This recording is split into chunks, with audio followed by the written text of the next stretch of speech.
আমার মালিক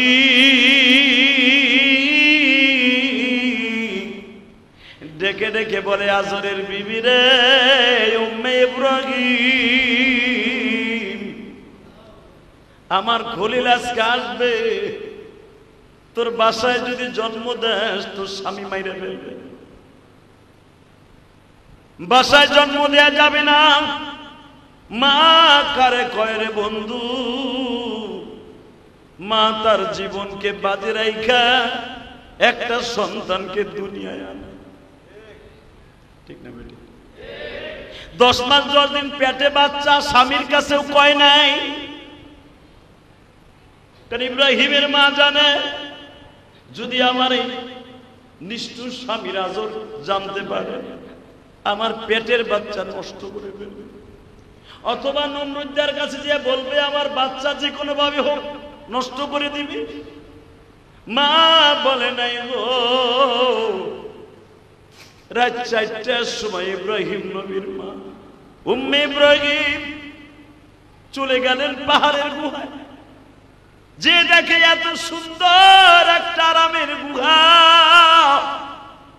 তার বাড়ির থেকে বাজান 13 কিলোমিটার দূর। একটা মহিলা শীতের রজনীতে হেঁটে হেঁটে পাহাড়ের গুহায় অবস্থান করলেন, ওখানে ইব্রাহিমকে প্রসব করলেন। পৃথিবীতে কয়েকটা নারী সন্তান প্রসব করতে যাই 1 ফোঁটা রক্ত বের হয় নাই, 1 ফোঁটা রক্ত বের হয় নাই, তার ভিতরে ইব্রাহিম নবীর মা। আরো জোরে বলেন, নেফাসের 1 ফোঁটা রক্ত দুনিয়ায় বের হয় নাই ইব্রাহিম নবীর মা।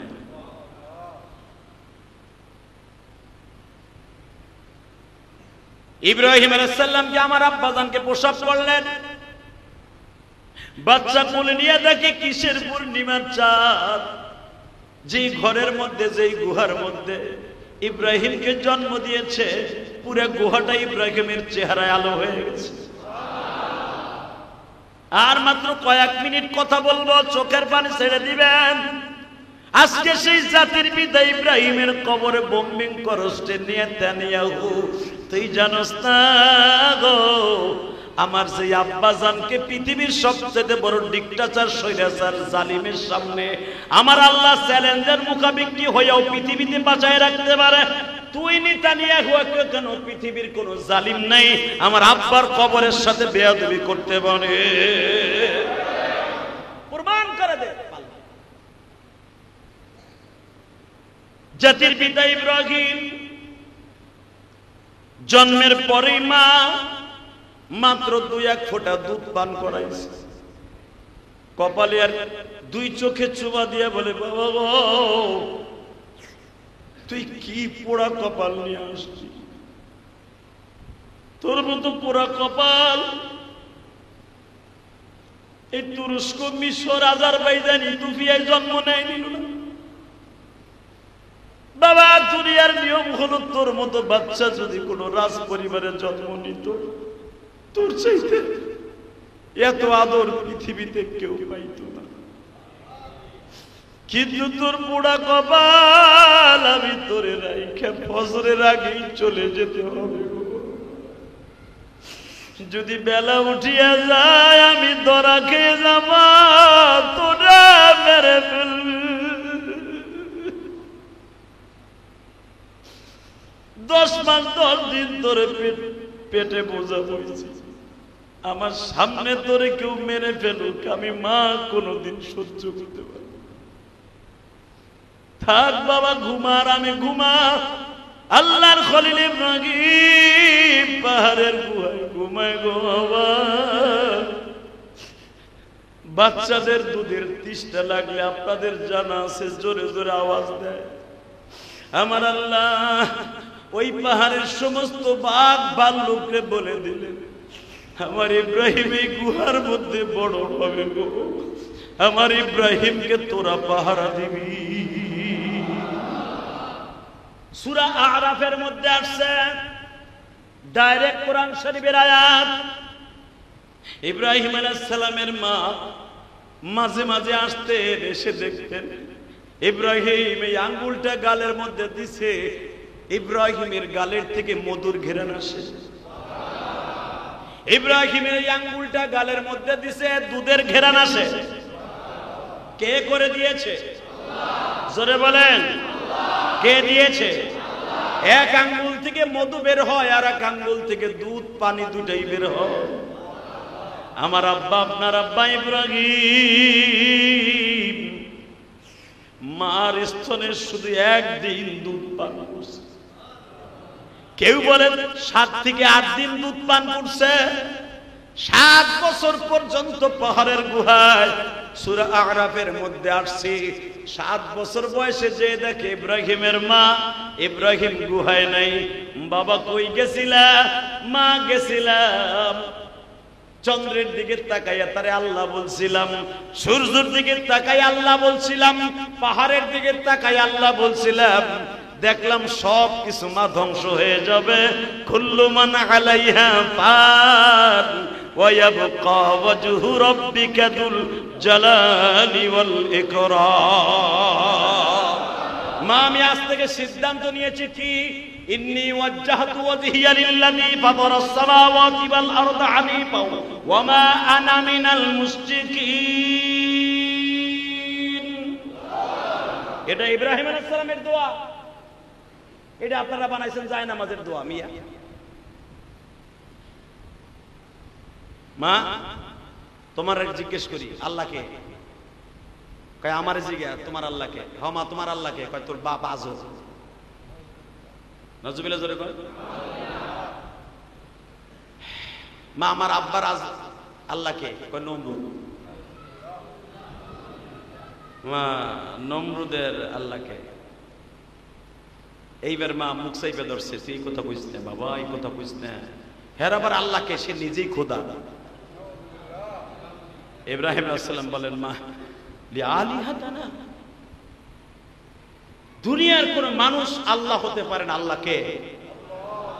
ইব্রাহিম আলাইহিস সালাম বললেন, মা তার সাথে আমার একদিন সাক্ষাৎ হবে, আমি বাসায়ও যাব, নমরুদের সাথে আমার মোকাবেলা হবে, নমরুদকে বুঝায় দিব কুল হুয়াল্লাহু আহাদ আল্লাহুস সামাদ লাম ইয়ালিদ ওয়া লাম ইউলাদ ওয়া লাম ইয়াকুল লাহু কুফুয়ান আহাদ। মেরে ভাই দোস্ত বুজুর্গ, আমার আব্বা, আপনার আব্বা এখনো জনমানবে আসে নাই। পাহাড়ের গুহায় বইয়েই জালিমের বিরুদ্ধে হকের পথে আল্লাহর দ্বীনের রাস্তায় জিহাদ ঘোষণা করেছে 7 বছর বয়স থেকে। আমরাও তার সন্তান হয়ে যে কোনো মুহূর্তে কোরআনের পক্ষে, আল্লাহর পক্ষে, নবীর পক্ষে, ইসলামের পক্ষে যে কোনো মুহূর্তে জিহাদের ডাক আসতে প্রস্তুত আছি রে। তালহার সাথে ওয়াদা ছিল, যদি আমি রাত্রে মারা যাই গো বাবা, খবরদার আমার নবীরে তুমি ডাকবে না। আমি জিজ্ঞাসা করছিলাম, কেন নবীরে ডাকবো না? বাবা গো, নবীরে যদি ডাক দাও আর আমার নবী যদি আমার জানাজায় আসতে যায় মুনাফিকদের ষড়যন্ত্রের শিকার হয়ে যায়, আমি আমার মাওলার কাছে কি জবাব দিব? আমার নবী আমার জানাজায় আসতে যায় যদি রাত্রে মুনাফিকরা নবীরে অ্যাটাক করে, নবীরে যদি গুপ্ত হত্যা করার জন্য তারা ডাল সর কিনে নাস্তায় নামে গো, আমি আমার মাওলার কাছে যাই কি জবাব দিব? আমি ওটা সহ্য করতে পারবো না গো বাবা। নবীর ভালোবাসা দিয়ে বিদায় নিলাম গো বাবা। বোরাইদা কাঁদতে আর বলে, নবীজি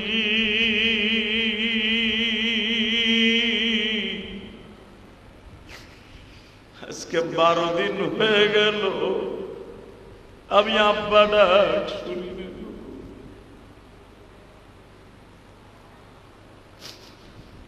আমার নবী বলে, বুরাইদা রে, আমার নিয়ে চল, আমার তলহারে কই দাফন করছো? আমি আজকেও হাদিসে দেখলাম বাবা, বিশ্বনবী তলহার কবরের কাছে 802টা গেড়ে দিলেন। কবরের মাটি ধরে বলে, তলহা রে, আমি দেখতাছি তুই আরামে ঘুমাইতেছ, আমি নবী তোর কবরের পাশে থাইকে বেশি ডিস্টার্ব করবো না, তুই আরামে ঘুমা, আমি কিয়ামতের মাঠে তোর ডাইকে উঠাবো, আমি কিয়ামতের মাঠে তোর ডাইকে উঠাবো, কিয়ামতের মাঠে আমি তোর ঘুম ভাঙাবো। তালহা কিয়ামতের আগে তোর ঘুম আর ভাঙবে না রে তালহা। نحمده ونستعينه ونستغفره ونؤمن به ونتوكل عليه ونعوذ بالله من شرور أنفسنا ومن سيئات أعمالنا من يهده الله فلا مضل له ومن يضلله فلا هادي له الذي أرسل رسوله بالهدى ودين الحق ليظهره على الدين كله وكفى بالله شهيدا أما بعد فقد قال الله تبارك وتعالى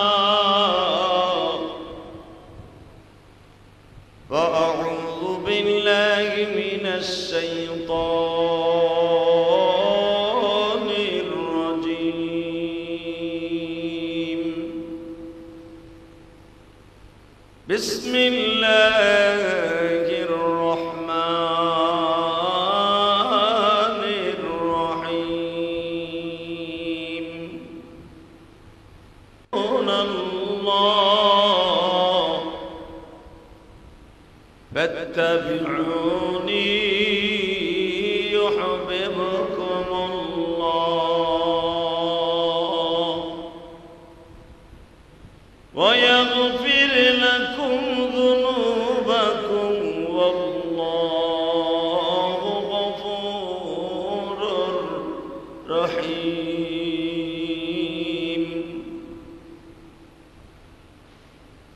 إن الله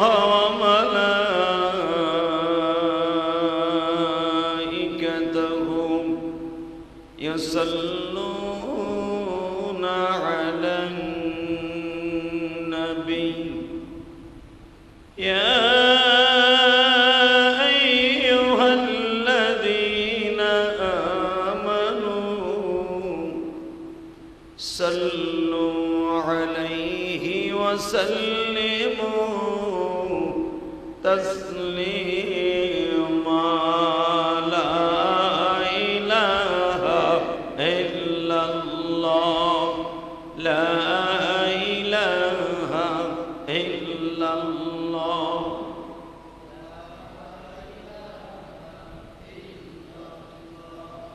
لا إله إلا الله لا إله لا إله إلا الله لا إله لا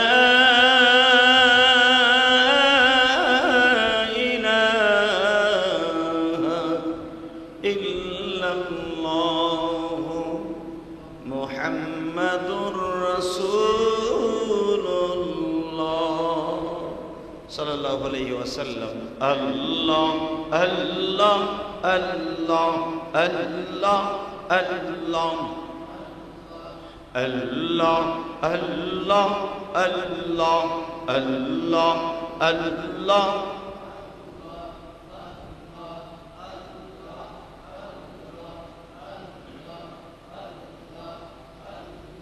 لا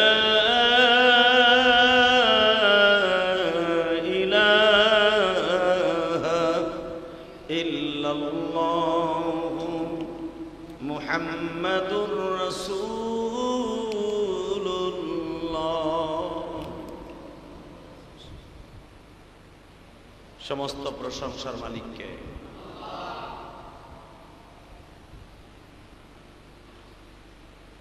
আল্লাহ শব্দ যখন উচ্চারণ করব মনের থেকে, দিলের থেকে খুব জোরে সোরে উচ্চারণ করব। রেজেক দাতাকে, হায়াত দাতাকে, সুস্থ রাখার মালিককে, অসুস্থ রাখার মালিক ওই আল্লাহর প্রশংসা। বলেন তো দেখি আলহামদুলিল্লাহ। আল্লাহ সুবহানাহু ওয়া তাআলা আমাদেরকে এই তীব্র গরমের মধ্যেও সুস্থ রেখে তার ঘরে জুমার নামাজ পড়ার জন্য আসার তৌফিক দান করেছেন। ওই মহান মুনিবের দপ্তরে শুকরিয়া জ্ঞাপন করছি। আর একবার কালেমাতুশ শুকুর জোরে সোরে বলে আলহামদুলিল্লাহ। আল্লাহ, হাজিরা এখন বাইতুল্লাহর চারপাশে জমা হচ্ছে। আমাদের দেশের এখন 12:30, সৌদি আরব এখন 9:30। যারা সৌদি আরবে গিয়েছেন তারা জানেন জুমার দিনে হাজিরা পাগলের মতো ছুটে যায় কাবা ঘরের আশেপাশে, পাগলের মতো ছুটে যায় বিশ্বনবীর রওজার পাশে। আল্লাহ, আমরা গরিব মানুষ, হজে যেতে পারি নাই, কিন্তু আমরা আল্লাহর ঘর মসজিদ পর্যন্ত আসতে পারছি। কথা বাস্তব না? বিশ্বনবী মুহাম্মদ রাসূলুল্লাহ সাল্লাল্লাহু আলাইহি সাল্লাম বলেন, ধনীদের জন্য জুমার নামাজ কাবা ঘরের পাশে বসে পড়ে, হজ করতে যায় টাকা থাকলে। আর গরিব মানুষ যদি সুন্দর জামা পরিধান করে হজের নিয়ত করে তাদের মহল্লার মসজিদের সামনে যায়, মসজিদে যায় জুমার নামাজ পড়ার জন্য, আল্লাহ সুবহানাহু ওয়া তাআলা তার অ্যাকাউন্টে হজের সওয়াব দান করেন। তাহলে আমাদের চাইতে সৌভাগ্যবান আর কে আছে? 6 লক্ষ 7 লক্ষ টাকা খরচ করে বাইতুল্লাহর পাশে হজ করতে গেছে হাজিরা, আর আমরা বাসার থেকে বের হয়ে মসজিদ পর্যন্ত আসছি। আল্লাহ আমাদের গরিব মানুষ হিসাবে, এবং আপনার আমার গরিবের হজ এত কবুলিয়াতের শর্তর পরে হয়েছে। ধনীর হজের মধ্যে যদি টাকা 1 টাকা ভেজাল থাকে, হজ কবুল হবে না। কারো হক যদি মেরে, কারো হকের টাকা হাজির টাকার মধ্যে থাকে, 100 বার যদি হজ করে, হজ কবুল হবে না।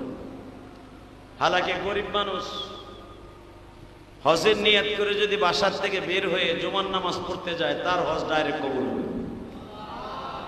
আরো জোরে কর, আরো জোরে। রসুলের যুগে একজন সাহাবী ছিলেন, নাম ছিল তালহা ইবনে বুরাইদা। জোরে কর মারহাবা। নাম কি? তালহা ইবনে বুরাইদা। বয়স ছিল মাত্র 9 বছর। এই তালহার বয়স 9 বছর। বাবার সাথে জুমার নামাজ পড়তে আসতেন 9 বছর বয়সে। তার বাবার নাম ছিল বুরাইদা, ছেলের নাম তালহা। সৌদি আরবে এখনো পর্যন্ত বাবার নামের সাথে ছেলের নাম অ্যাডজাস্ট করে তারা ডাকে। যেরকম ভাবে হযরত ওমর রাদিয়াল্লাহু তাআলার ছেলে আব্দুল্লাহ ইবনে ওমর, আব্দুল্লাহ ইবনে আবু বকর, এইভাবেই তো ডাকা হয়। ওমর ইবনে খাত্তাব বলে না? বাপের নামের সাথে ছেলের নাম। ছেলের পরিচয় বাপের পরিচয়, বাপের পরিচয় ছেলের পরিচয়। আর আমাদের যুগে বাপ বেটার পরিচয় দিতে চায় না, বেটাই বাপের পরিচয় দেয় না। কথা ঠিক না বেটা? বাপ যদি মোটামুটি টাকার মালিক হয়ে যায়, দেখবেন ছেলে যদি অন্যরকম স্টাইলে চলাফেরা করে, দেখবেন বাপ তারে পরিচয় দিতে চায় না, বলে যে ওটা আমার পোলাই না। ঠিক না বেটি? আবার যদি ছেলে বড়লোক হয়ে যায়, বাপ যদি গরিব থাকে, দেখবেন কিছু কুলাঙ্গার ছেলে মেয়ে আছে, তারা বাপরে পরিচয় দিতে চায় না। আছে না নাই?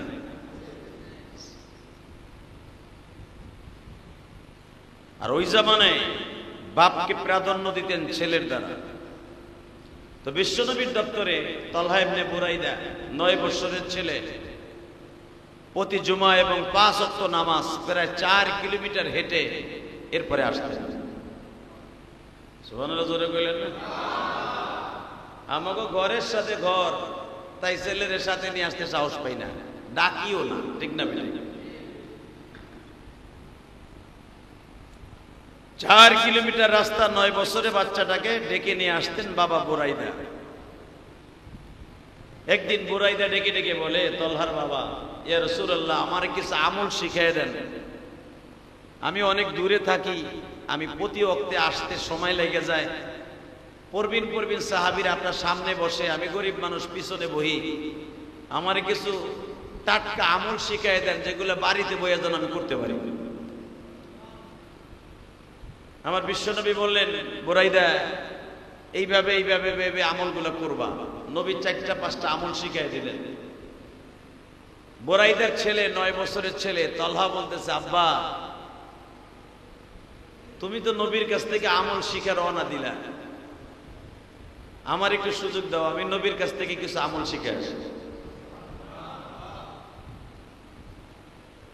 বুরাইদা বলতেছে ছোট্ট ছেলেকে, জুমার দিন এত বড় বড় সাহাবীরা নবীর চারিদিকে ভিড় করে আছে, আর তুই যে জিজ্ঞেস করবি? তালহা বলে, আমি দেখছি নবী বাচ্চাদেরকে অনেক ভালোবাসে। সুবহানাল্লাহ।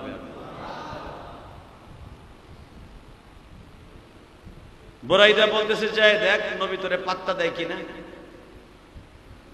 তালহা বলতেছে, দেখো নবী আমার অনেক ভালোবাসবে, আমিও নবীর অনেক ভালোবাসি, নবীও আমার অনেক ভালোবাসে। বাবা বুরাইদা বললেন, ঠিক আছে, যে দেখ বিশ্ব নবী তোকে কতটুকু লাইক করে। তালহা পাগলের মতো দৌড়ে আসছে, নবী গো, আমার বাবারে দেখলাম আপনি কয়েকটা আমল শিখায় দিলেন। আমি 9 বছরের, আমার নাম তলহা।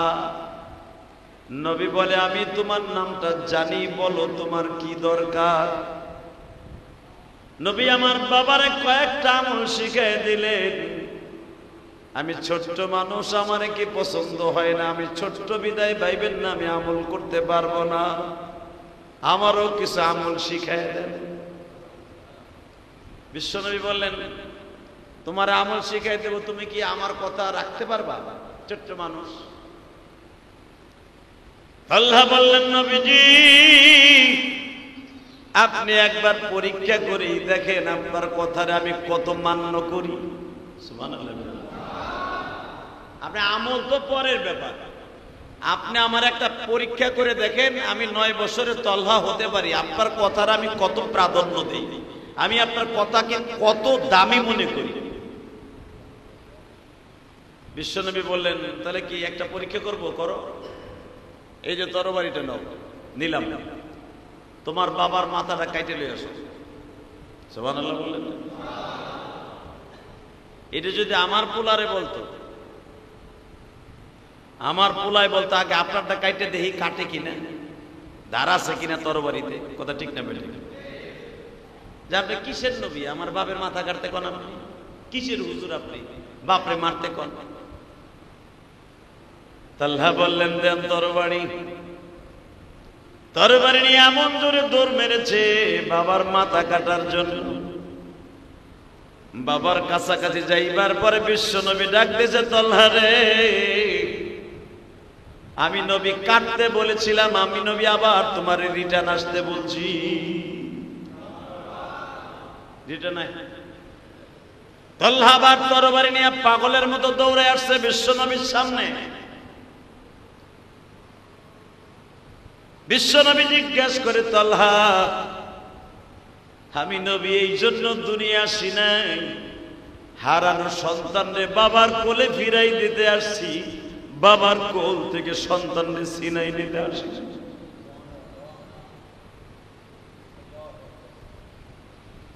তালহা বলে, ইয়া রাসূলুল্লাহ, যদি আপনি আমাকে নিষেধ না করতেন, ঠিকই যে আমি আপনার হুকুম পালন করার জন্য আমার বাবার কল্লাটা নামায় দিতাম।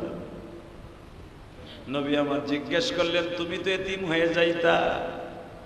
নবী এতিম হলে কি হবে গো? আমি আমার বাবার মতো কলিজার নবীর অর্ডার তো পালন করব। কারণ আপনি একদিন জুমায় আজকে বলেছিলেন লা ইউমিনু আহাদুকুম হাত্তা আকুনা আহাব্বা ইলাইহি মিন ওয়ালিদিহি ওয়া ওয়ালাদিহি ওয়ান নাসি আজমাইন। আপনি তো আজকের জুমায় কইলেন ওই পর্যন্ত তুমি মুসলমান না যেই পর্যন্ত আমি নবীরে ভালোবাসবা না, আমার ইত্তেবা করবা না, তোমার মা বাবা ছেলে মেয়ে স্ত্রী পুত্র ওয়ান্নাসি আজমাইন সারা দুনিয়ার মানুষের ঠিকানা। সারা দুনিয়ার মানুষের সামনে যদি আমার বাবারই যদি আমি জবাই দিতে না পারি নবীর কথা শুনিয়া, তাহলে আমি কিসের প্রেমী? নবী আমার তালহারে বুকের মধ্যে নিয়ে বলেন তালহা তুই ইন্টারভিউতে পাস করছিস। জোরে জোরে জোরে জোরে আরো জোরে। তিনটার মধ্যে pass, A plus golden A plus পাইছ। তালহা বলে তাহলে আমার আমল শিখাই দেন। বিশ্বনবী বললেন তালহা আমল হলো প্রতিদিন বাবার সাথে 5 ওয়াক্ত নামাজে আসবা, বাবা মায়ের সাথে বেয়াদবি করবা না, মুরব্বীদেরকে দেখলে সালাম দিবা, এবং আমি নবীরে দেখলে পাগলের মতো জড়াই ধরবা। সুবহানাল্লাহ বলেন না? তালহা বললেন যদি আমি ছোট্ট মানুষ আপনার বড় বড় এমপি মন্ত্রীর সামনে জড়াই ধরি আপনার মাইন্ডে লাগবে না? নবী আমার বললেন তুমি যদি আমাকে জড়িয়ে ধরো আমার মাইন্ড লাগবে না, আমি সেই বাদশা না, জোরে করে মানহা। তলহা চলে গেলেন। এই যে নবীর যে ভালোবাসা তলহা পাইছেন, এই তলহাই ভালোবাসা আটকায় রাখতে পারে নাই। ছোট্ট মানুষ তো অনেক ভালোবাসার পরিমাণটা একটু বেশি হয়ে গেছে। তলহার ভিতরের থেকে স্ট্রোক এসে পড়ছে, স্ট্রোক করছে, অসুস্থ হয়ে গেছে। রাত্রে বুখারীতে আসছে, আজকে দেখলাম তলহা ইবনে বুরাইদা রাত্রি অসুস্থ হয়ে গেছে। অসুস্থর খবর আস্তে আস্তে বেড়ে যাচ্ছে, মৃত্যুর শয্যায় সজ্জিত। বিশ্বনবীর কানে খবর গেল ইয়া রাসূলুল্লাহ আপনি যারা আমল শিখাই দিয়েছিলেন তলহা ছোট্ট, যে আপনার কথা শুনে বাবার মাথা কাটতে গেছিল, আবার আপনার কথা শুনে রিটার্ন আসছিল, আপনার এত ভালোবাসে, সেই ছেলেটা অনেক অসুস্থ, মনে হয় বাঁচবো না। অনেক জ্বর, অত্যন্ত জ্বর, 104-এর উপরে জ্বর, এই 3 দিন ধরে জ্বর থামে না। বুরাইদার এই দাওয়াত শুনে বিশ্বনবী পাগলের মতো ছুটে গেলেন সাহাবীদেরকে নিয়ে। যে দেখে বুরাইদার বেহুশ হয়ে পড়ে আছে জ্বরে, শরীর কাঁপতাছে। আনাস ইবনে মালিক বলেন বিশ্বনবীর সাথে আমরা ছিলাম, নবী তলহারে বুকের মধ্যে নিয়ে 2 গালে চুমা দেয়, কপালে চুমা দেয়। তলহা বলে ইয়া রাসূলুল্লাহ যদি আমি মারা যাই আপনি আমার জানাজায় আইয়েন। আরো জোরে কর, আরো জোরে। নবীও বলে ফেললেন যদি আমার কানে খবর যায়, আমি যত ব্যস্ত থাকি, যদি মদিনায় থাকি, তোর জানাজায় আমি। নবীর এই কথা বলে বিদায় দিয়ে দিলেন। তলহা ছটফট করতেছে, তলহা ইবনে বুরাইদা ছটফট করতেছে, মৃত্যুর যন্ত্রণায় ছটফট করতেছে। নবীর ভালোবাসা পেয়ে আর সহ্য করতে পারতেছে না, আরো বেশি যন্ত্রণা বেড়ে গেছে, ভালোবাসার প্রেম। ইন দি মিন টাইমে তলহা ইবনে বুরাইদা রাত যখন গভীর হয়ে গেছে, বাবারে ডেকে ডেকে বলে বাবা আমি মনে হয় এখন মাওলার দপ্তরে হাজিরা দিব, কিন্তু আমার সাথে একটা ওয়াদা দাও, আমি যদি এই রাত্রে মারা যাই, রাত্রে মারা গেলে আমারে রাত্রেই দাফন করে দিবা, বেশি লোক ডাকতে হবে না, আমার বাচ্চা যারা আছে এদেরকে ডাইকা জানাজা করে আমার কবরে রেখে দিবা। তা তুই যে নবীর সাথে ওয়াদা দিলি তুই মারা গেলে তোর জানাজায় নবী আসবে, আব্বা যদি রাত্রে আমি মারা যাই তাহলে আমার নবীরে খবর দেওয়ার দরকার নাই, যদি আমি দিনে মারা যাই তাহলে আমার নবীরে এনে আমার জানাজা দিয়ে দিও। আল্লাহর কি কুদরত! কথা বলতে বলতে তলহা বিদায় নিয়ে চলে গেছে। বাজানরে তালহা যখন বিদায় নিয়ে গেলেন, বাবা কান্দে। কেন? মৃত্যু ব্যক্তির ওসিয়াত পালন করা ওয়াজিব, এটা মাসলা। রাতারাতির ভিতরে মাত্র 1 ঘন্টার ভিতরে বাবা ফজরের আগেই তালহাকে বাবা দাফন করে দিলেন। এক রাওয়ায়াত আসছে 12 দিন হয়ে গেছে, আর এক রাওয়ায়াত আসছে 2 সপ্তাহ। নবীর ছোট্ট বাচ্চা অবাক, তালহারে না দেখে বুরাইদারে ডেকে ডেকে বলে, বুরাইদা, মসজিদে নববীর খুঁটির নিচে বসে কাঁদছ। মনে রাখতে হবে বাজান, ভালো করে মনে রাখবেন, দুনিয়ার সবচাইতে বড় করুণ ইতিহাস বাবার সামনে সন্তানের লাশ। যার ছোট্টকালে সন্তান মারা গেছে, ওই বাবাই বুঝতে পারে সন্তানের কি যন্ত্রণা। মসজিদের কোনায় বসে নীরবে বুরাইদা কান্দে গো। নবী বুরাইদারে একদিন হঠাৎ করে দেখে আসরের ওক্তে ডাক দেয়া বলে, বুরাইদা, তালহা কই? বুরাইদা একটা চিৎকার মেরে বলে, ইয়া রাসূলুল্লাহ, আপনার কলিজার টুকরা তালহার দুনিয়ায় নাই। কবে তালহা মারা গেছে? নবী আপনি যেদিন দেখতে গেছে, ওদিনকায় ভালোবাসায় তার কলিজাটারে ঝাঁঝরা করে দিয়েছে। ওই রাত্রি মারা গেছে, আমারে খবর দিলে না কেন? নবী আপনারে খবর দিব, মৃত ব্যক্তির ওসিয়ত পালন করা উচিত। তালহার সাথে ওয়াদা ছিল, যদি আমি রাত্রে মারা যাই গো বাবা, খবরদার আমার নবীরে তুমি ডাকবে না।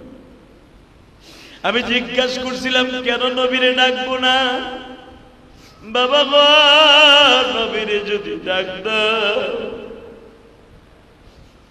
আর আমার নবী যদি আমার জানাজায় আসতে যায় মুনাফিকদের ষড়যন্ত্রের শিকার হয়ে যায়, আমি আমার মওলার কাছে কি জবাব দিব? আমার নবী আমার জানাজায় আসতে যায় যদি রাত্রে মুনাফিকরা নবীরে অ্যাটাক করে, নবীরে যদি গুপ্ত হত্যা করার জন্য তারা ডাল সরকি নিয়ে নাস্তায় নামে গো, আমি আমার মওলার কাছে যাই কি জবাব দিব? আমি ওটা সহ্য করতে পারবো না গো বাবা। নবীর ভালোবাসা দিয়ে বিদায় নিলাম গো বাবা।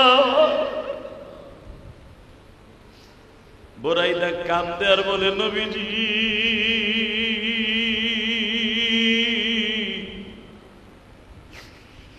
আজকে 12 দিন হয়ে গেল আমি আব্বা ডাক শুনি না।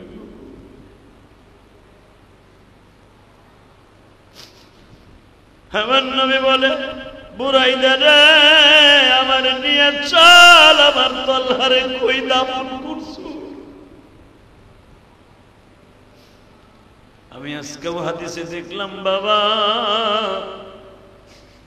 বিশ্ব নবী তালহার কবরের কাছে 802টা গেড়ে দিলেন।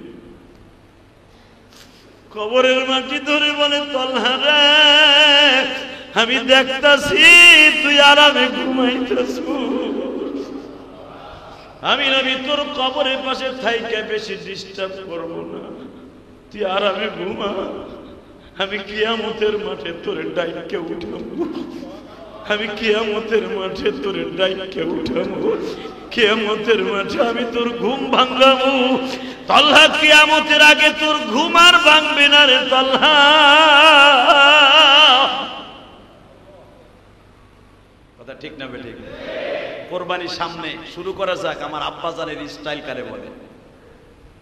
450 বছর রাজত্ব করলো নমরুদ। হঠাৎ একদিন তার কানে ইনফরমেশন আসলো, আপনি যে আল্লাহ দাবি করে ফেলেছেন, আপনার তখতে তাউসকে ধ্বংস করে দেওয়ার জন্য ইব্রাহিম নামে একটা বালক জন্ম নিচ্ছে।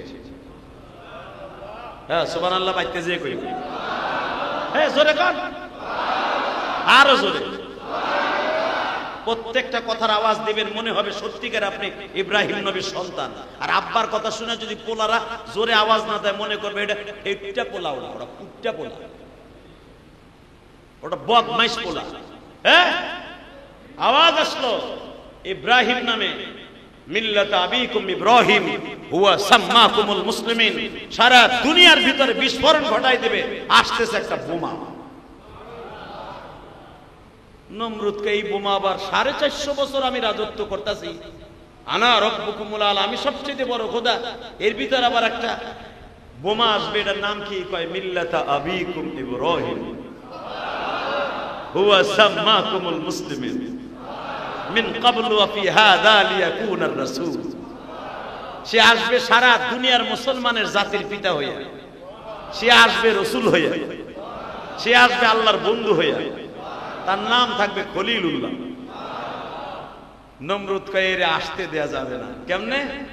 সর্বপ্রথম একবারে ফ্যামিলি প্ল্যানিং চালু করলো, একবারে প্রথম জন্ম নিয়ন্ত্রণ বুঝুন তো, সরকার, প্রতিটা সরকার যেই ক্ষমতায় চান্দুর ভো চান্দু বলে দেয়, নমরুদদের মতো জীবনে প্রথম এই ফ্যামিলি বাচ্চা বন্ধ করার সিস্টেম চালু করছে নমরুদদের। বুঝেন না আমার কথা? সর্বপ্রথম বাচ্চা হিসাবে বাচ্চা বন্ধ করার, জন্ম নিয়ন্ত্রণ প্রথম চালু করছে নমরুদ। এটার 1 নাম্বার পটাক হলো নমরুদদা। আমাদের দেশের সরকার প্রথম আইসেই বলে একটা ছেলে, ছেলে হোক মেয়ে হোক, দুইটা হইলে যথেষ্ট, তাই না? এটা বলে না? দেখবেন 5 টাকার কয়েলের ভিতরেও 1 টাকার কয়েলের ভিতরে এটা লেখা আছে, ছেলে হোক মেয়ে হইল, দুইটা হইলে যথেষ্ট। এখন আবার শুনতাছি একটা হইলে যথেষ্ট, 2 দিন পরে কইব লাগবই না, মগামুগি হইয়া থাকলেই যথেষ্ট। কথা কর না কেন? জন্ম নিয়ন্ত্রণ করতে হবে, আর এটা সর্বপ্রথম করছে নমরুদদা। নমরুদ বলে দিছে জন্ম নিয়ন্ত্রণ কেমনে? ইব্রাহিম কবে আসবে?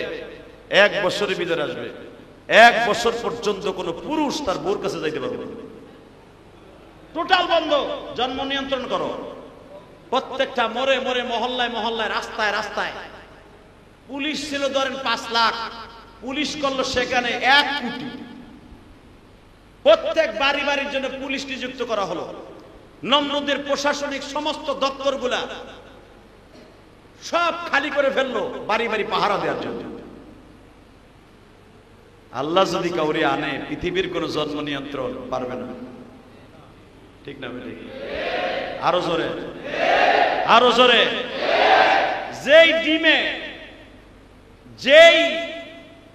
যেই রিপুতে, যেই কণিকায় আপনার বাচ্চা জন্ম নিবে, পৃথিবীর এমন কোন শক্তি নাই তাকে ফিরাইতে পারে।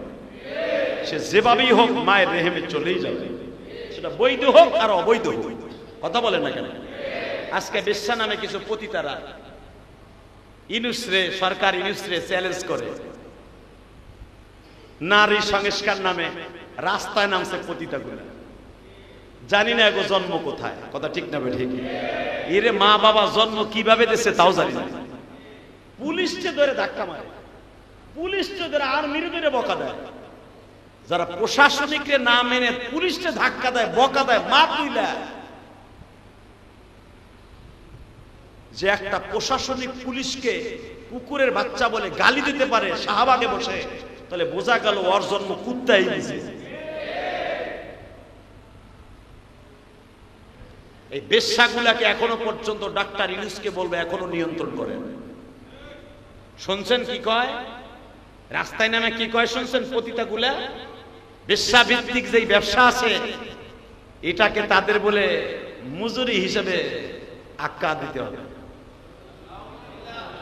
হ্যাঁ, নাউজুবিল্লাহ। বোর কোলের মধ্যে যে কইও।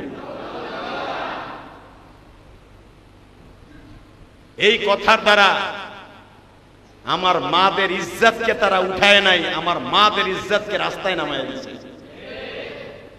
আর গতকালকে এক পতিতা সাক্ষাৎকারে সে সাংবাদিকের সামনে বলে, সাহস কত বড়, শাহজালাল ইয়ামানির দেশে, শাহ মাকদুমের দেশে, সরমনে আল্লাহর কুতুবের দেশে, তাবলীগওয়ালাদের দেশে, এই দেশে যে যে দল করুক না কেন, আওয়ামী লীগ করুক, বিএনপি করুক, জামাত ইসলাম করুক, ইসলামী আন্দোলন যাই করুক, কোন একটা নারী বিপদায় রাস্তা দিয়ে চলবে, এটা কোন পুরুষ চায় না। ও বলতেছে, শোনেন নাই আপনারা? ও বলে যদি বিশ্বাভিত্তিক এই ব্যবসা পতিতাখানা না থাকতো, এই দেশের পুরুষগুলা ঠিক থাকতো না। শুনছেন? আমরা বলে গোল্লায় যাইতাম গাই বেশ্যারা না থাকলে। মাইর তো এখনো খাস নাই মুসলমানের হাতে, বিশেষ করে মোল্লা গোয়াতের মায়ের খাস নাই। এমন মায়ের শুরু হইব হেফাজতের মায়ের, হেফাজতের বিরুদ্ধে তোরা মিছিল দেশ পতিতা গুলা, ওড়না নাই কাপড় নাই, হেফাজতের বিরুদ্ধে কথা কস। তোর মা শেখ হাসিনা হেফাজতের দমাইতে দিয়ে সে এখন বিদায় নিতে হয়েছে। কথা বলেন না কেন? হেফাজত ইসলাম এটা অরাজনৈতিক সংগঠন, এটা কোরআনের পক্ষে, ইসলামের পক্ষে কিয়ামত পর্যন্ত আছে থাকবে। এটার বিরুদ্ধে যারাই দমাইতে যাবে, এটার বিরুদ্ধে যারাই কথা বলবে, ওই ধ্বংস হয়ে যাবে। আমি এই মসজিদে বসে বললাম, আমি একদিন থাকবো না, আপনিও একদিন থাকবেন না। হেফাজত ইসলাম অরাজনৈতিক সংগঠন, এদের নীতিমালাগুলো আপনি পড়বেন। যদি এদের ক্ষমতা সংসদে যাওয়ার থাকে, এদের যদি নীতি থাকে যে আমরা সরকারকে হটাবো, এই নিয়ত তাদের নেই। তাদের নিয়ত শুধু একটাই, কোরআন হাদিসের পক্ষে জীবন দিতে হয় জীবন দিতে হবে, বিশ্বনবীর ইজ্জতকে এই জমিনে টিকিয়ে রাখবে।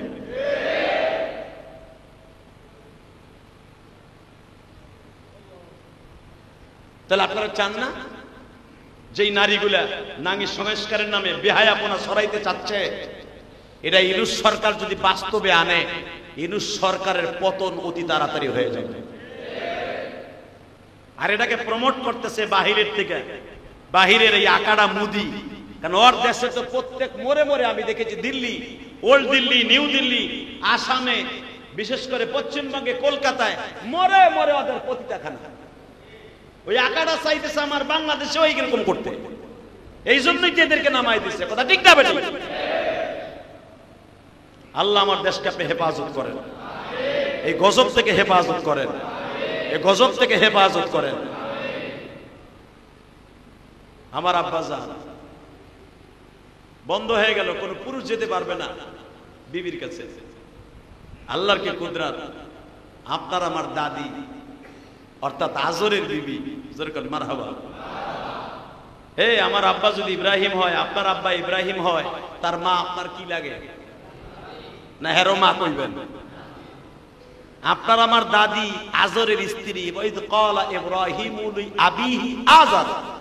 আল্লাহ কোরআনে বলেন, ইব্রাহিম আলাইহিস সালামের বাবা আযর যেই রাত্রে ইব্রাহিম আলাইহিস সালাম তার মায়ের রেহেমে যাবে, বাবার মধ্যে এত কাম উত্তেজনা আল্লাহ সৃষ্টি করে দিলেন, তার মায়ের ভিতরে আল্লাহ সৃষ্টি করে দিলেন।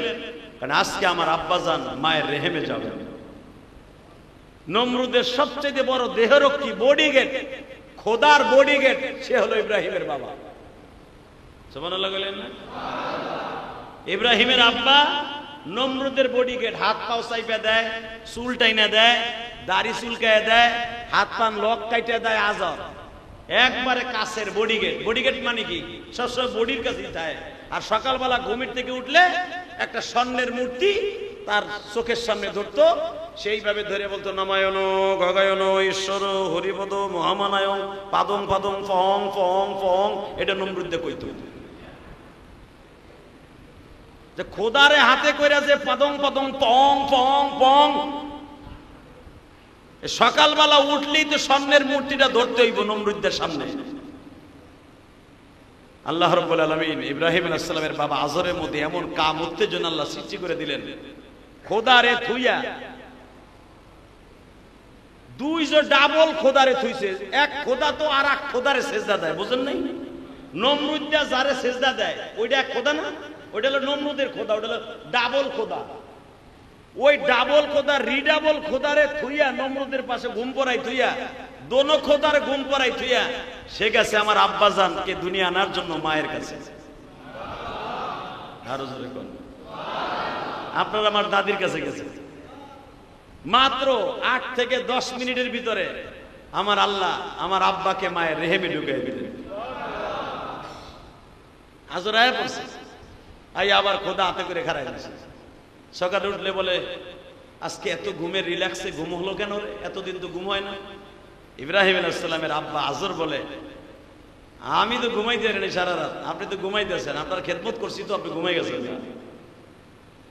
বাজান রে, আমার দাদা আপনার দাদা আজর, আমার দাদি আপনার দাদির রেহেমের মধ্যে যখন আল্লাহ ঢুকায় দিলেন, আল্লাহ যখন প্রবেশ করাইলেন গো বাবা, 1 মাস 2 মাস 3 মাস 4 মাস 5 মাস 6 মাস 7 মাস হলে মহিলাদের হামল দেখা যায়, পেটটা একটু উঁচা উঁচা দেখা যায়, বমি বমি ভাব হয়। ইব্রাহিম নবীর মায়ের কোনদিন একটু বমি ভাব হয় নাই, বরং ইব্রাহিম পেটে যাওয়ার পরে বেশি করে আরো খাইছে। বাচ্চা পেটে গেলে মহিলারা খাওয়ান দাওয়ান কিন্তু বন্ধ হয়ে যায়, বমি আসে, ঠিক না বেটে? এর কোন আলামত তো নাই, বরং এর পুরো উল্টাটা। আজরও জানে না যে আমার বউ প্রেগন্যান্ট। 10 মাস 10 দিন আজর এখনো পর্যন্ত নমরুদের বাসায়। আমার মানি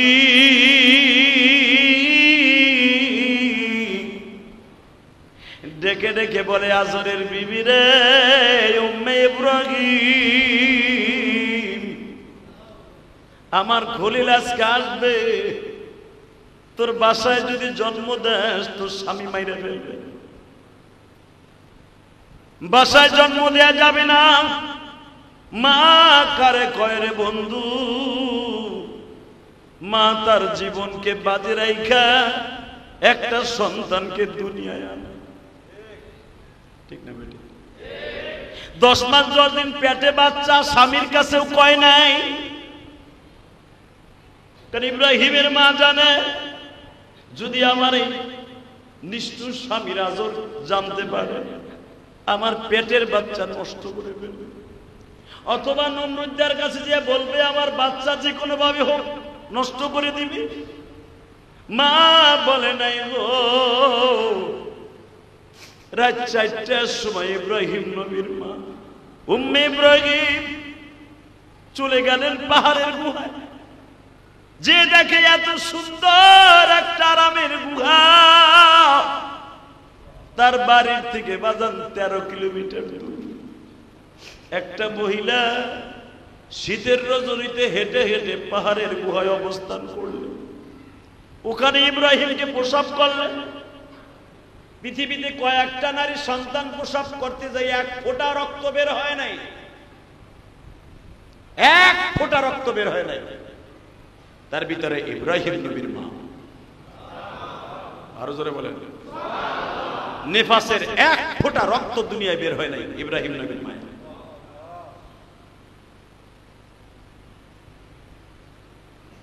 ইব্রাহিম আলাইহিস সালামকে আমার আব্বাজানকে প্রসব করলেন,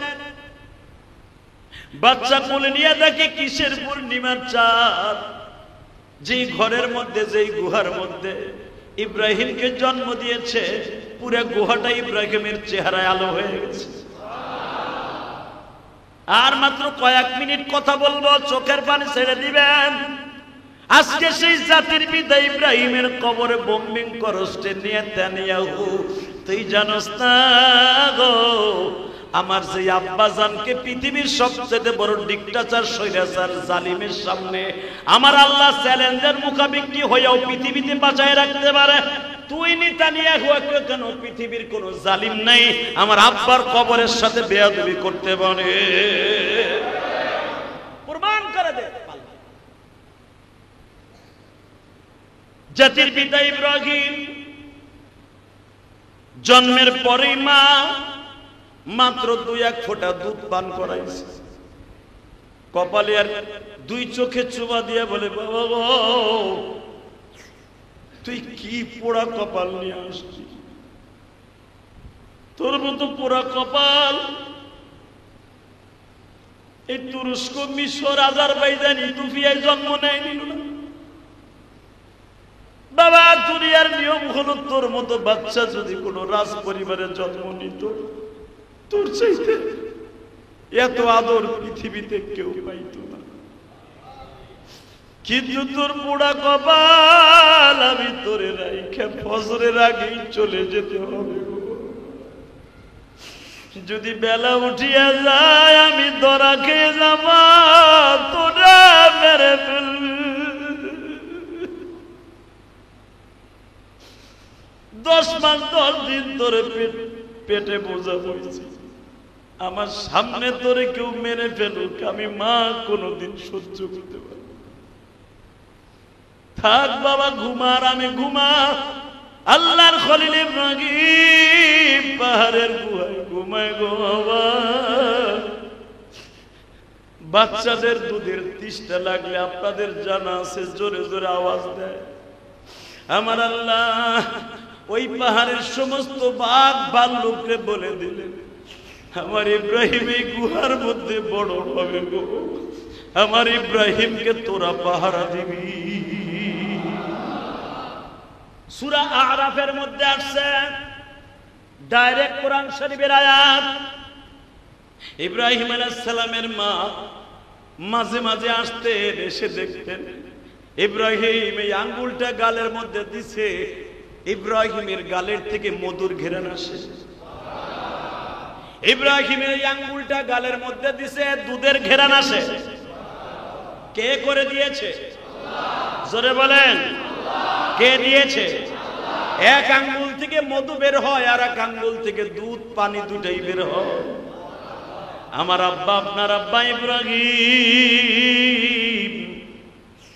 মার স্তনে শুধু একদিন দুধ পান করছে। কেউ বলেন 7 থেকে 8 দিন দুধ পান করছে।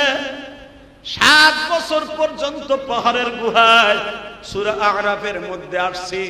7 বছর বয়সে যে দেখে ইব্রাহিমের মা, ইব্রাহিম গুহায় নাই। বাবা কই গেছিলা? মা গেছিলাম চন্দ্রের দিকে তাকাইয়া তারে আল্লাহ বলছিলাম, সূর্যের দিকে তাকাই আল্লাহ বলছিলাম, পাহাড়ের দিকে তাকাই আল্লাহ বলছিলাম। দেখলাম সব কিছু মা ধ্বংস হয়ে যাবে। কুল্লু মান আলাইহা ফান ওয়া ইয়াবকা ওয়াজহু রাব্বিকা যুল জালালি ওয়াল ইকরাম। মা, আমি আজ থেকে সিদ্ধান্ত নিয়েছি কি, ইন্নী ওয়াজ্জাহতু ওয়াজহিয়া লিল্লাযী ফাতারাস সামাওয়াতি ওয়াল আরদা হানিফা ওয়া মা আনা মিনাল মুশরিকিন। এটা ইব্রাহিম আলাইহিস সালামের দোয়া। এটা আপনারা বানাইছেন যায় নামাজের দোয়া। মিয়া মা, তোমার জিজ্ঞেস করি আল্লাহকে, কয় আমার জিজ্ঞাসা তোমার আল্লাহকে। হ মা, তোমার আল্লাহকে। কয় তোর বাপ আজো। নজুবিল্লাহ জোরে কয়। মা, আমার আব্বার আল্লাহকে। কয় নমরুদ। মা, নমরুদের আল্লাহকে। এইবার মা মুখ চাইপে ধরছে, তুই এই কথা বুঝতে বাবা, এই কথা বুঝতে। হের আবার আল্লাহকে, সে নিজেই খোদা। ইব্রাহিম আলাইহিস সালাম বলেন, মা লিআলিহাতানা, দুনিয়ার কোন মানুষ আল্লাহ হতে পারে না, আল্লাহকে। ইব্রাহিম আলাইহিস সালাম বললেন, মা তার সাথে আমার একদিন সাক্ষাৎ হবে, আমি বাসায়ও যাব, নমরুদের সাথে আমার মোকাবেলা হবে, নমরুদকে বুঝায় দিব কুল হুয়াল্লাহু আহাদ আল্লাহুস সামাদ লাম ইয়ালিদ ওয়া লাম ইউলাদ ওয়া লাম ইয়াকুল লাহু কুফুয়ান আহাদ। মেরে ভাই দোস্ত বুজুর্গ, আমার আব্বা, আপনার আব্বা এখনো জনমানবে আসে নাই। পাহাড়ের গুহায় বইয়েই জালিমের বিরুদ্ধে হকের পথে আল্লাহর দ্বীনের রাস্তায় জিহাদ ঘোষণা করেছে 7 বছর বয়স থেকে। আমরাও তার সন্তান হয়ে যে কোনো মুহূর্তে কোরআনের পক্ষে, আল্লাহর পক্ষে, নবীর পক্ষে, ইসলামের পক্ষে যে কোনো মুহূর্তে জিহাদের ডাক আসতে প্রস্তুত আছি না নাই? ইনশাআল্লাহ বলেন, রাজি আছি না নাই? বলা যায় না, বলা যাচ্ছে না। যেই যুদ্ধের কথা আমার বিশ্বনবী বিশ্বযুদ্ধের কথা বলে গিয়েছিলেন, যেই যুদ্ধটা হিন্দুস্তান থেকে শুরু হবে, ভারত থেকে শুরু হবে, জানি না ওই যুদ্ধটা লেগে গেছে কিনা। যদি লেগেই যায়, কারণ চায়নাও বলেছে, রাশিয়াও বলেছে, তুরস্কও বলেছে পাকিস্তানের সাথে আছে। আমেরিকার ডোনাল্ড ট্রাম্প, ওই ভদ্রলোকও বলেছে ভারত ঠিক করে নাই। তাহলে বোঝা যাচ্ছে মুসলমানের বিজয় হবে ইনশাআল্লাহ বলেন। আর আলামতেও বোঝা যাচ্ছে বিশ্বনবীর সেই ভবিষ্যৎবাণীর যুদ্ধের দামামা মনে হয় বেজে গেছে। যে কোনো মুহূর্তে প্রস্তুত থাকতে হবে, মরণ তো হয়েই যাবে। কথা ঠিক না বেঠিক? পয়সা থাকতে পারবেন? কুত্তার মতো আর বিড়ালের মতো 100 বছর না বাইছে একদিন বাঁচবো কোরআনের পক্ষে। যদি ওই দামামা এটা বেজেই যায়, রাজি আছি তো ইনশাল্লাহ? রেডি আছেন তো ইনশাল্লাহ? রেডি আছেন তো? আল্লাহ কবুল করেন। আমরা চাই বন্ধ হয়ে যাক। যদি আমার রসুলের ভবিষ্যৎবাণী এটার মধ্যেই থেকে থাকে, তাহলে এটার মধ্যে আমাকে বিশ্বনবী ডাকতেছে, আমিও শরীক হব ইনশাআল্লাহ। কে? আমি মানে আপনিও। কে? না বউ কোলে করে হয়ে থাকবেন যে এখন হুজুরের নামুক আমরা থাই, তাহলে বোঝা যাবে এই যুদ্ধে বিশ্বনবীর সাথে আপনার গাদ্দারি হবে। রেডি থাকতে হবে ইনশাআল্লাহ বলেন। আমরা যুদ্ধ চাই না, আমরা শান্তি চাই ইনশাআল্লাহ বলেন। আর যদি আমার নবী সেই যুদ্ধের দামামা বেজে যেই থাকে, এই যুদ্ধে আপনার আমার যাওয়া ফরজ হয়ে যাবে। আল্লাহ আমাদের সবাইকে কবুল করুন। আসেন তওবা করে আস্তাগফিরুল্লাহ রব্বি মিন কুল্লি যামবি ওয়া আতুবু ইলাইহি লা হাওলা ওয়ালা কুওয়াতা ইল্লা বিল্লাহিল আলিয়্যিল আযীম। অনেকে দোয়া চেয়েছেন, দোয়া চাই, দোয়া করি। আজকে মাসের কয় দিন? হ্যাঁ, বেতনাদি পাইছেন না? দেখি কেডা কেডা বেতন পাইছেন আল্লাহর এই ঘরের জন্য। 1500 টাকা কে দিবেন? হাত উঠান তো, নগদ 1500 আল্লাহর ঘরে কে দিবেন? দেন দেন তাড়াতাড়ি। এই যে একজন অতিথি আসছে, দেন সেই বসিলা থেকে, এও 500 দেন। এ ওটা খারাপ, ওই যে দরজার কাছে আরো যায়, কিরে যুবক যুদ্ধে যাবি না? আগে টাকা দিয়ে যুদ্ধ কর না, দেখি আল্লাহর ঘরের সাথে যুদ্ধ হোক, আগে মনের নফসের সাথে যুদ্ধ হোক। 500 টাকা কে দিবে দেখি আল্লাহর ঘরে? কারেন্ট বিল দিতে হবে, অনেক টাকা কারেন্ট বিল। আর কে দেবে 500 টাকা? মায়ের জন্য, বাবার জন্য কে দেবে 500 টাকা? দেন দেন, মসজিদের খরচ আলহামদুলিল্লাহ দেন। আর কে দিবেন 500 টাকা? আর মইরা যাবেন, ব্যাংকেও থাকবে, বাড়ি গাড়ি করছেন ওটাও থাকবো, আপনি থাকবেন। অতএব দেন, আল্লাহ কবুল করুক, জোরে কানা আমিন। আচ্ছা 500 পারবেন না, সময় 1 মিনিট। মায়ের জন্য, বাবার জন্য, নিজের ব্যবসার জন্য 100 টাকা কে দিবেন দেখি? হাত উঠান তো। 100 পকেটে হাত দেন তো। 100 টাকা কে দিবেন? হাত উঠান। 100 বেশি চাই নাই তো, 100 টাকা চাইছি মিয়া, 100। আর কে দিবেন 100 টাকা? দেন, হাত দেন, পকেটে হাত দেন। 100 টাকা, 100 টাকা দিবেন কে? আল্লাহ কবুল করেন, জোরে কানা আমিন। 100 টাকা আর কে দিবেন আল্লাহর ঘরে? আর কে দিবেন 100 টাকা? দেন, তাড়াতাড়ি দেন, তাড়াতাড়ি দেন। উপরে যারা আছেন 100 টাকা, 100 টাকা কে দিবেন? আল্লাহ কবুল করেন, জোরে কানা আমিন। আল্লাহ তুমি দেখতেছো, তোমার বান্দারা যারা দিচ্ছে, এদের ব্যবসায় বরকত দিবা, এদের সন্তানগুলোকে মানুষের মতো মানুষ বানাবা, এদের সমস্ত বিপদ থেকে রক্ষা করবা। তুমি না কইছো যারা দান করবে আমি আল্লাহ তাদের বডিকে ভালো রাখবো। আলহামদুলিল্লাহ বলেন। আল্লাহ তাআলা আপনাদের সবাইকে ভালো রাখেন, সুস্থ রাখেন। আল্লাহ সকলের টাকাগুলোকে কবুল করেন। সবাই ভালো থাকেন, সুস্থ থাকেন। আর নামাজে মাঝে দোয়া করেন আল্লাহ পাকিস্তান ইন্ডিয়াকে আপনার সামঞ্জস্যতার ভিতরে এনে দেন। আমরা যুদ্ধ চাই না, আল্লাহ আপনি কবুল করেন। দোনো দেশের মধ্যে সমঝ দান করেন। আল্লাহ মানুষের জান মালের হেফাজতকার আপনি হয়ে যান। আল্লাহুম্মা আমিন। ربنا ظلمنا انفسنا وان لم تغفر لنا وترحمنا لنكونن من الخاسرين اللهم اغفر لنا ولوالدينا رب ارحمهما كما ربياني صغيرا اللهم اغفر لنا ولوالدينا رب ارحمهما كما ربياني রব্বুল আলামিন, তুমি যদি একটু রহমতের নজরে তাকায় দেখ আল্লাহ, যারা আমিন আমিন বলছে কে কত গুনাহ করছে আমি জানি না, আমি গুনাহগার সহ কে কোথায় বসে হাত তুলছে তাও জানি না। তবে একটা জিনিস জানি, তোমার নাম রহমান, আমাদের জীবনের সব গুনাহগুলি মাফ করে দাও। যাদেরকে নিয়ে হাত তুলছি তারাও একদিন থাকবে না, আমি একদিন দুনিয়ায় চিরদিন বেঁচে থাকবো। কত মা বোনেরা বাসায় বসে অসুস্থ শরীর লইয়া হাত তুলছে, জুমার দিন আসলেই কত মা সন্তানের হাত দিয়ে টাকা পাঠায় দেয়। হুজুরের হাতে দিয়া বলি আমার মা এই দুনিয়ার থেকে চলে গেছে, আমার স্বামী চলে গেছে, আমার সন্তান মারা গেছে।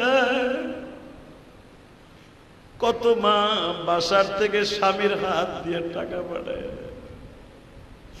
আল্লাহ যে যেখান থেকে দোয়া চায় প্রত্যেকের বাবা মায়ের কবরটা জান্নাতের বাগান বানায়। আল্লাহ খাস করে যাদেরকে নিয়ে হাত তুলছি, এত গরমের ভিতরে এসির মধ্যে থাকতে পারি না, ফ্যানের নিচেও থাকতে পারি না, এত গরম। কিন্তু আমরা যারা মা বাবা হারায় ফেলছি, জানি না ওই মা কবরে কেমন, ওই বাবা কবরে কেমন আছে জানি না গোমালি। ওই বাবা মায়ের কবরটা জান্নাতের বাগান। আল্লাহ অনেকের বাবা মা বেঁচে আছে অসুস্থ, মেহেরবানি করে সুস্থ বানায় দিও। আল্লাহ অনেকের ব্যবসা বাণিজ্য খারাপ, বরকত দিয়ে দিও। আল্লাহ তাআলা যে যেখান থেকে তোমার এই ঘরে দান করছে দানগুলো কবুল করে নাও। আল্লাহ আমার রক্ত পানি করা কষ্টের টাকার মসজিদ,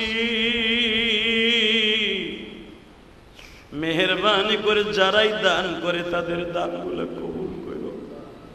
এই ওসিলায় আমি সহ আমার জনম দুঃখিনী মায়ের কবর, দাদা দাদির কবর, নানা নানির কবর, আল্লাহ যে যেখান থেকে আত্মীয় স্বজন আছে প্রত্যেকের কবরটা জান্নাতের বাগান বানিয়ে দিও। এই মসজিদে যারা দান করে তাদের বাবা মায়ের সকলকে তুমি মাফ করে দিও।